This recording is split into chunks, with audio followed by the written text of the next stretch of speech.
barua ya bodi ya ligi inasema maofisa wa mchezo hawakuwa na taarifa kama Simba ataenda kuutumia uwanja wa mchezo kwenye mazoezi siku moja kabla, kwa mujibu wa kanuni inavyosema. Kulikuwa na uchunguzi gani uliokuwa unaenda kufanyika wakati barua inajieleza kuwa hawajatoa taarifa? Swali. Barua ya bodi ya ligi inajieleza kwamba Young Africans wamewazuia Simba kufanya mazoezi. Je, kuna kiongozi wa Young Africans uliyemuona kwenye eneo la tukio? Je, bouncer aliyekuzuia alikuwa amevaa jezi ya Young Africans? Je, aliulizwa maswali akasema yeye ametumwa na kiongozi wa Young Africans? Swali. Young Africans ndiye aliyekuwa na ufunguo wa uwanja au mamlaka ya uwanja ndio alikuwa na ufunguo wa uwanja?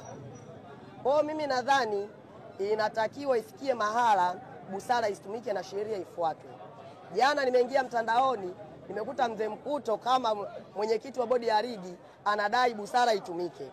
Kabla ya kuahirisha mechi, alikuwa wapi kutumia busara na kuongea na uongozi wa Young Africans? Kitu kinachojulikana, uongozi wa Young Africans ni uongozi ambao unaelewa matatizo ya watu wote, matatizo ya vilabu vyote. Ndiyo maana viongozi wengi wanakimbilia kwenye uongozi wa Young Africans.